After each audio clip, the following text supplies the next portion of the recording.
Hai guys, selamat datang kembali di channel Indonesia Belajar.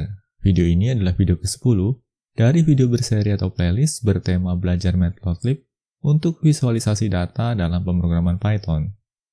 Dalam video kali ini, kita akan belajar cara untuk membuat boxplot.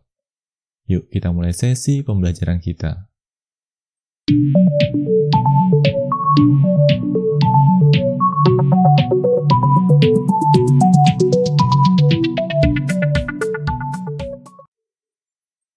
Oh ya guys, sekadar mengingatkan, bagi kalian yang belum subscribe di channel Indonesia Belajar ini, pastikan kalian untuk subscribe dan aktifkan juga tombol loncengnya. Karena di tiap minggunya, kami selalu mengupload video-video tutorial terbaru terkait dunia IT. Jadi, pastikan kalian untuk stay tune terus di channel Indonesia Belajar ini. Nah, serupa dengan sesi-sesi pembelajaran sebelumnya, untuk sesi pembelajaran kita kali ini, kami juga sudah menyiapkan sebuah notebook ya. Di sini kita akan switching dulu ke presentation mode. Dalam sesi kita kali ini, kita akan mempelajari cara untuk membuat boxplot dengan menggunakan Matplotlib. Kita lanjut ya guys ke slide berikutnya. Nah, di sini pertama-tama kita akan import beberapa modul penting yang akan kita gunakan dalam sesi pembelajaran kita kali ini. Di sini pertama-tama kita akan aktifkan terlebih dahulu magic command matplotlib inline. Dan seperti kita pelajari dari sesi-sesi pembelajaran sebelumnya, magic command matplotlib inline ini digunakan untuk melakukan redirection agar output yang dihasilkan oleh Matplotlib dapat ditampilkan dalam halaman Jupyter Notebook. Lalu berikutnya di sini kita akan melakukan import dua modul penting yaitu Matplotlib dan NumPy. Nah, di sini untuk Matplotlib terutama sekali kita mengimport matplotlib.pyplot. Dan di sini pyplotnya kita import sebagai PLT. Lalu NumPy-nya kita import sebagai NP. Selanjutnya kita juga akan coba tampilkan ya guys versi dari Matplotlib dan juga NumPy yang kami gunakan saat ini. Dan ini dia hasilnya, ya. Bisa kita lihat di sini, versi dari Matplotlib yang kami gunakan saat ini adalah 3.2.2, sedangkan versi NumPy-nya adalah 1.18.5. Kita lanjut ke slide berikutnya ya guys. Nah, di sini pertama-tama kita akan bentuk dulu sampel datasetnya. Kita coba eksekusi dulu ya guys scriptnya di sini. Sampel dataset yang kita bentuk kali ini, kita memanfaatkan pengacakan atau fungsi random yang dimiliki oleh NumPy. Nah, di sini kita set random seed-nya sebagai 2, lalu fungsi random yang akan kita gunakan adalah np random normal. Nah, pemanggilan fungsi ini akan menghasilkan sekumpulan bilangan acak yang akan membentuk distribusi normal. Dan di sini terdapat beberapa parameter yang bisa kita atur. Parameter pertama adalah log. Nah, parameter log ini akan mendefinisikan titik tengah atau nilai min dari distribusi normal yang dibentuk. Dalam hal ini, nilai tengahnya adalah 100. Lalu berikutnya ada parameter scale. Parameter scale ini akan mengatur sebaran data. Atau dengan kata lain, parameter scale ini akan setara dengan nilai standard deviation-nya. Lalu berikutnya, parameter size. Nah, parameter size ini digunakan untuk mengatur jumlah data point yang ingin kita hasilkan. Dan untuk kasus kita kali ini, nilai size-nya adalah 200. Artinya di sini kita akan membentuk 200 data points. Dan bisa kita lihat di sini ya guys, ini merupakan data points yang dihasilkan. Kita scroll down ya, dan jumlahnya ada 200 data points. Nah, dalam sesi pembelajaran kita kali ini, kita akan memanfaatkan dataset ini untuk mempelajari visualisasi data dengan boxplot. Kita coba lanjut ya guys ke slide berikutnya. Nah, untuk studi kasus kita yang pertama ini, kita akan membentuk visualisasi data sederhana dengan menggunakan boxplot. Kita eksekusi dulu ya guys scriptnya di sini. Nah, ini dia hasilnya. Berikutnya kita akan coba pahami bagaimana langkah untuk membentuk boxplot seperti ini. Untuk membentuk suatu boxplot, di sini kita bisa memanggil fungsi plt.boxplot. Dan bisa kita lihat di sini ya guys, style yang kita gunakan untuk melakukan visualisasi data kali ini adalah dengan memanfaatkan pyplot style. Pemanggilan fungsi plt.boxplot ini setidaknya membutuhkan satu buah parameter, yaitu data yang akan kita plotting. Nah, untuk kasus kita kali ini, datanya tersimpan dalam variabel data. Lalu berikutnya, kita juga bisa menyertakan parameter opsional di sini, yaitu parameter labels. Nah, parameter labels di sini nantinya digunakan untuk mengatur ticker atau penanda pada sumbu X-nya. Yang perlu dipahami di sini adalah parameter labels ini akan menerima data berupa list. Nah, karena untuk kasus kita kali ini boxplot yang akan ditampilkan dalam satu sumbu X, maka list untuk labels ini hanya berisi satu buah items. Nah, untuk kasus kita kali ini, kita beri label data. Nah, label ini nantinya akan muncul di sini nih guys. Selanjutnya kita juga melengkapi boxplot kita ini dengan 3 buah label dasar, yaitu label untuk X label, Y label, dan juga title. Bisa kita lihat di sini ya guys, title yang diberikan adalah simple boxplot, lalu X labelnya adalah sumbu X, dan Y labelnya adalah sumbu Y. Dan ketiganya ini berkorelasi dengan data-data yang ada di sini. Lalu selanjutnya kita juga memanggil plt.grid. Nah, pemanggilan plt.grid ini untuk memunculkan grid seperti ini. Lalu di akhir kita memanggil plt.show. Nah, bagaimana guys dengan simple boxplot? Harapannya bisa dipahami ya. Kita coba melangkah ke slide berikutnya. Nah, pada studi kasus kita kali ini, kita akan mempelajari cara untuk membentuk notch boxplot. Nah, apa itu notch boxplot? Kita coba eksekusi saja script yang ada di sini. Dan ini dia hasilnya. Ini adalah yang dinamakan dengan notch boxplot. Untuk membentuk suatu notch boxplot, caranya cukup sederhana. Di sini kita cukup menyertakan parameter opsional, yaitu parameter notch, yang kita beri nilai true. Nah, begitu parameter notch-nya kita beri nilai true, maka boxplot-nya akan berubah menjadi notch boxplot. Nah, ciri utama dari notch boxplot itu seperti ini nih guys ya. Jadi ada penanda seperti ini ya. Oh ya guys, sepertinya ada yang terlewat nih. Kami belum menjelaskan terkait dengan visualisasi data yang dihasilkan dengan boxplot ini. Kita kembali dulu ya guys ke slide sebelumnya. Nah, di sini kita akan coba pelajari terlebih dahulu cara untuk membaca suatu boxplot. Boxplot ini pada dasarnya terdiri dari suatu box ya, atau kotak seperti ini. Nah, ada beberapa penanda yang harus dipahami. Penanda pertama yang harus dipahami adalah ini nih guys. Nah, garis tengah ini akan merepresentasikan nilai median dari data yang kita miliki. Lalu berikutnya kita juga perlu amati garis yang membentuk box-nya atau membentuk kotaknya. Nah, kedua garis ini akan merepresentasikan kuartal pertama dan kuartal ketiga. Di sini berarti Q1, dan yang ini adalah Q3. Lalu Q2-nya di mana? Q2-nya adalah ini. Dalam statistika, kita tahu bahwa yang namanya Q2 itu setara dengan nilai median. Lalu berikutnya kita akan pahami kedua garis ini nih guys. Garis yang ada di atas, dan garis yang ada di bawah di sini. Nah, kedua garis ini akan merepresentasikan nilai tertinggi dan nilai terendah, yang masih berada dalam ambang batas 1,5 IQR atau interquartile range.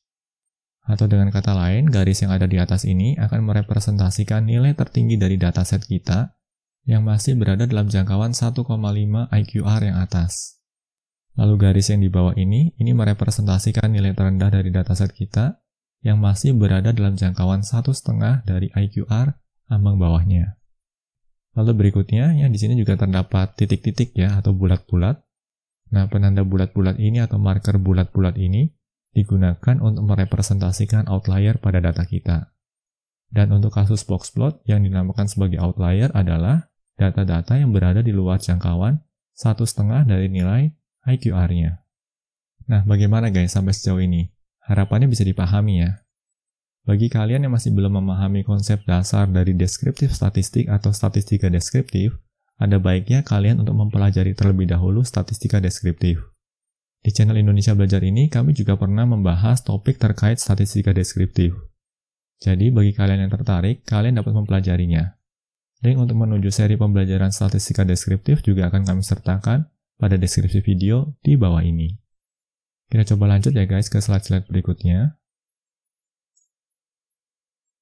Nah, pada studi kasus kita kali ini, kita akan mempelajari pengaturan marker untuk outlier.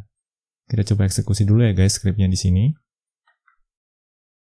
Marker untuk outliers pada boxplot dalam Matplotlib itu dikenal juga sebagai flyer atau F-flyer seperti ini.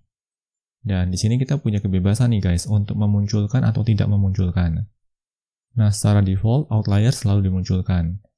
Tetapi bila kita ingin agar outlier-nya tidak dimunculkan, maka kita bisa atur parameter show F-flyers-nya, kita beri nilai false di sini. Kita coba eksekusi ulang scriptnya di sini, dan ini dia hasilnya. Bisa kita lihat di sini ya guys, outlier-nya sudah tidak lagi dimunculkan.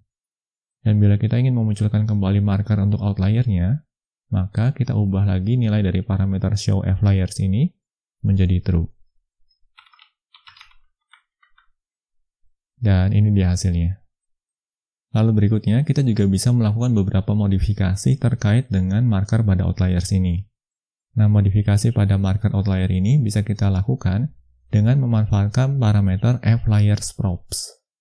Parameter fLayersProps ini akan membutuhkan suatu dictionary.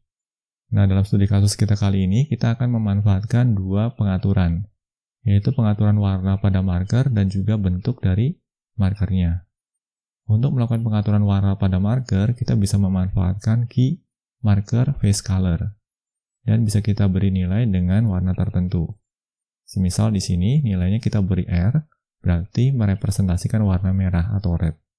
Nah, semisal di sini mau kita ganti menjadi hijau, maka kita ganti saja dengan menggunakan G untuk merepresentasikan warna green. Dan ini dia hasilnya. Berikutnya, kita juga bisa mengubah bentuk dari markernya. Nah, di sini kita menggunakan D, artinya adalah diamond. Bisa kita lihat di sini ya guys, bentuk markernya berupa diamond atau berlian. Lalu berikutnya kita akan coba ubah bentuk markernya menjadi bintang. Kita cukup gantikan saja dengan karakter bintang atau karakter asterik. Lalu kita coba eksekusi ulang. Dan bisa kita lihat di sini ya guys, markernya menjadi bintang. Misal kita mau ganti lagi menjadi S ya. Nah, S ini digunakan untuk mengubah bentuk marker menjadi square atau kotak. Nah, bagaimana guys terkait dengan pengaturan marker untuk outlier? Harapannya bisa dipahami ya. Kita coba lanjut ke slide berikutnya. Nah, pada studi kasus kita kali ini, kita akan belajar cara untuk membentuk horizontal box plot. Kita coba eksekusi dulu ya guys skripnya di sini. Dan ini dia hasilnya. Pada studi kasus kali ini, box plotnya tidak lagi ditampilkan secara vertikal, melainkan kali ini ditampilkan secara horizontal. Nah, untuk membentuk box plot horizontal seperti ini, caranya cukup sederhana. Di sini kita cukup menggunakan parameter vert ya. Nah, vert ini merepresentasikan vertikal, dan nilainya kita ubah menjadi false. Nah, artinya kalau kita mau kembalikan menjadi vertikal lagi, maka parameter vertnya kita ubah menjadi true seperti ini. Nah, ini dia hasilnya. Dan kalau kita mau ubah lagi menjadi horizontal, maka parameter vertnya kita ubah menjadi false seperti ini. Nah, bagaimana guys terkait mekanisme untuk membentuk horizontal box plot? Harapannya bisa dipahami ya. Kita coba lanjut ke slide berikutnya. Nah, pada studi kasus terakhir kali ini, kita akan membentuk multiple box plot. Di sini kita sudah menyiapkan 4 buah variabel, yaitu variabel data 1, data 2, data 3, data 4. Dan setiap variabel ini akan digunakan untuk menampung sekumpulan bilangan acak yang akan membentuk distribusi normal. Lalu berikutnya, keempat variabel ini akan kita satukan ya ke dalam satu list yang kita tempatkan ke dalam variabel data.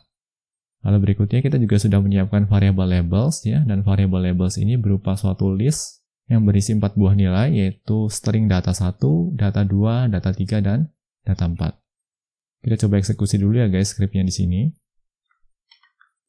Berikutnya di sini kita akan coba visualisasikan keempat nilai dataset ini ke dalam bentuk box plot. Kita coba eksekusi ya guys skripnya di sini. Karena kita berada dalam presentation mode, maka visualisasinya agak sedikit kacau. Di sini kita bisa siasati dengan back dulu, lalu forward lagi. Lalu kita scroll down, dan ini dia hasilnya. Nah, bisa kita lihat di sini ya guys, ini merupakan visualisasi box plot untuk data 1. Ini visualisasi untuk data 2, ini visualisasi untuk data 3, dan ini adalah visualisasi untuk data yang ke-4. Nah, keempat kumpulan data ini sama-sama terdiri dari 200 data point. Nah, kalau kita lihat dari data yang pertama, ya, di sini memiliki jangkauan yang paling pendek atau sebaran yang paling pendek. Nah, ini juga bisa diindikasikan dengan nilai dari standard deviation-nya. Di sini scale atau standard deviation-nya adalah 10. Makanya sebarannya hanya seperti ini. Bisa kita bandingkan dengan data yang kedua ya. Data yang kedua merupakan dataset dengan sebaran yang paling luas. Dan ini bisa dibuktikan dengan ini nih guys. Karena dataset kedua ini dibentuk dengan menggunakan standar deviasi 30. Lalu untuk dataset ketiga, standar deviasi yang digunakan adalah 20. Berdasarkan nilai standar deviasi dari dataset yang ketiga ini, kita bisa simpulkan bahwa dataset ketiga ini akan memiliki sebaran yang lebih luas bila dibandingkan dengan dataset pertama, tetapi sebarannya akan lebih pendek bila dibandingkan dengan dataset yang kedua. Dan bisa kita lihat di sini ya guys dari plottingnya. Di sini untuk dataset yang ketiga, sebarannya lebih panjang bila dibandingkan dengan sebaran pada dataset pertama. Sedangkan bila dibandingkan dengan dataset yang kedua, sebaran untuk dataset yang ketiga ini bisa dibilang lebih pendek. Nah, bagaimana guys? Harapannya setelah kita mempelajari boxplot ini, kita juga jadi bisa lebih memahami karakteristik dari distribusi normal atau seringkali dikenal dengan istilah normal distribution. Demikian sesi pembelajaran terkait cara untuk membuat boxplot. Semoga materi pembelajaran yang disampaikan dapat membantu kalian dalam mempelajari visualisasi data dengan Matplotlib. Pastikan juga untuk terus mengikuti materi pembelajaran lanjutan di channel ini. Bila mana ada pertanyaan ataupun masukan terkait materi yang disampaikan dalam video pembelajaran ini, kalian dapat menuliskannya pada kolom komentar di bawah ini. Kami akan selalu berusaha untuk menanggapi setiap pertanyaan dan masukan yang kalian sampaikan. Oke guys, semoga video ini bermanfaat bagi kita semua. Jangan lupa untuk komen, like, share, dan subscribe tentunya, karena ini akan membantu kami untuk terus menghasilkan materi-materi pembelajaran berkualitas lainnya. Salam Indonesia Belajar, banyak belajar biar bisa bantu banyak orang.